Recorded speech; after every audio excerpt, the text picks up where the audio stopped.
Where are we going today? We are going to Farmleigh House, which is at the other end of Phoenix Park. So a bit of walking to do. But it's also in a park with trees and squirrels and outdoorness.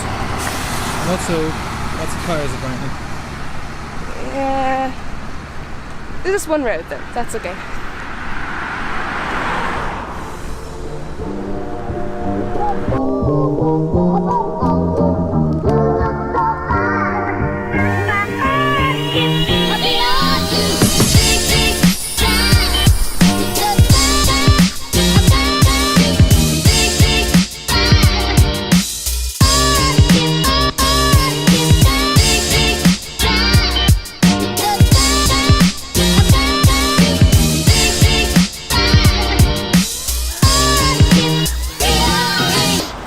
This week we're at Farmleigh House.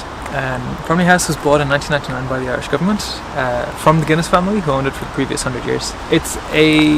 Originally it was built in the late 1700s and it's kind of been added on to ever since. It's a huge estate. It's just west of the Phoenix Park. You can kind of walk directly through the Phoenix Park to it, which is what we did. So it's quite close to Dublin, pretty easy to get to. It's now owned by the state, and so it's actually used a lot by the state for functions, and it's where usually they put up like various foreign people, as in dignitaries. So a couple of weeks ago, Justin Trudeau was here. Week before that, the Japanese ambassador, all kinds of people. So it's actually still in use. So if you do want to go, you should call ahead and make sure that it's not currently being lived in by, you know, the king of... think of a monarchy. Does the Spanish one still exist? Yes. Yes. The King of Spain. The tour is amazing and absolutely has to be done. It's only of the bottom floor of the house because the top floor are exclusively for people to live in, you know, various foreign dignitaries and so on. But there's apparently 11 bedrooms and 4 bathrooms. It's incredible. Anyway, so it's huge and amazing. It's also got a really nice grounds. There's the sunken gardens behind me, which is really, really good. 100% worth going to. I don't know what else I'm trying to say here. It's starting to rain on me. We're probably going to get Ellie to do the rest of the talking because I can't do any of this. Bye now.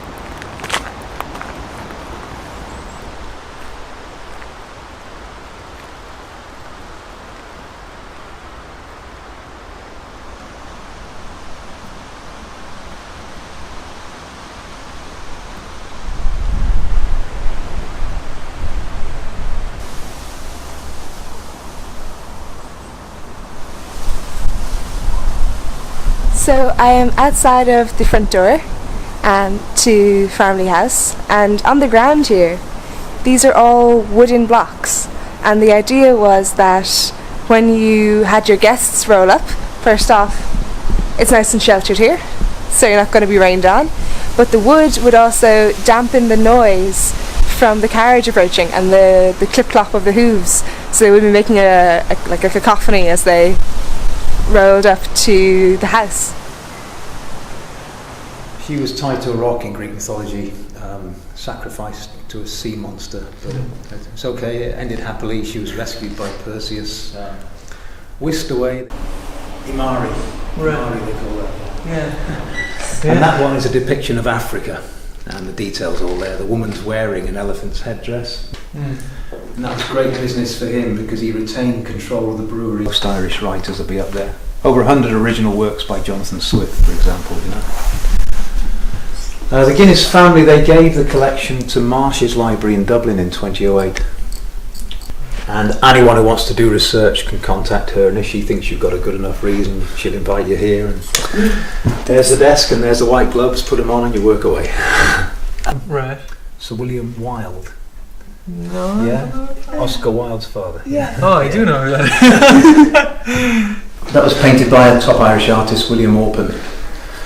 But the Guinness family, after a little while, they decided they didn't like it. They said the head was too big for the rest of the body. This is how they repainted. So they picked up William Orpen at Kingsbridge Station, as it used to be called, and they brought him here to Farmleigh and painted another suit of clothes onto it to get it right for them. It's oak all the way through, but these are very narrow planks. And apparently they should have gone to the brewery to beat Guinness barrels, but got diverted. In 1999, this was in a very bad state. The wood was rotten and the ironwork was rusting away, so you had to wear a hard hat to come in here because of the piece of glass. The OPW, they did discuss knocking the whole thing down because of that. Then they found the original plans in a library in Edinburgh. Don't ask me how they found them, but they got them anyway. And so they did a complete rebuild using the original plans. So now the only original part is the marble tiles on the floor.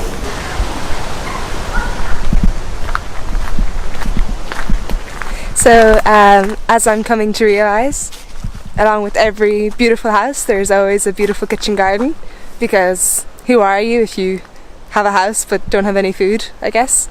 So this has been pretty cool, and I can see like some baby pumpkins over there, so it's clearly still like in use and not just kind of left here to look pretty.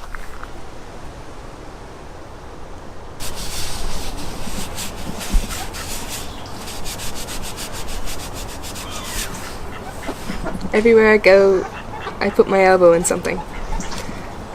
This is less pleasant than pollen, to say the least.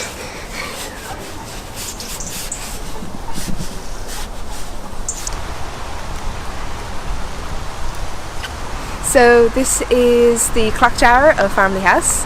It is a huge, kind of impressive structure. It's over 37 metres tall. So even though all the trees here are hundreds of years old, it still kind of towers above them. And it was designed by Sir Howard Grubb from Rathmines. He was a world famous engineer / architect at the time. So the mechanics of the clock have been like perfectly sound, and a century later it's still in working order. And at the balcony level of the clock tower, it has an 8,000 litre water tank, which supplies a private water supply to the house. That was Farmleigh House. We loved it. Really good. 100% worth going to. It's quite easy to get to if you're in Dublin. You just walk out Phoenix Park the whole way to the end and then take a left, and it's right there. It's open all year round, and they do tours of the house all the time, so check it out. Do call ahead in case there's like, you know, a visiting king or something, because that's where they stay. It's the state guest house. Anyway, really good. Highly recommended. And yeah, if you liked our video, don't forget to like and subscribe.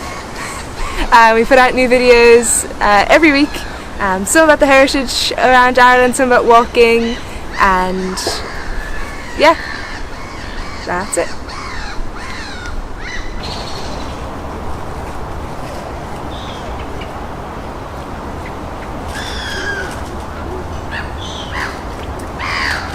Clearly this was grown specifically for me to sit in. So high. It reminds me of the Forest Park in Roscommon on the Miners Way. They had a whole lane of these. It was really beautiful.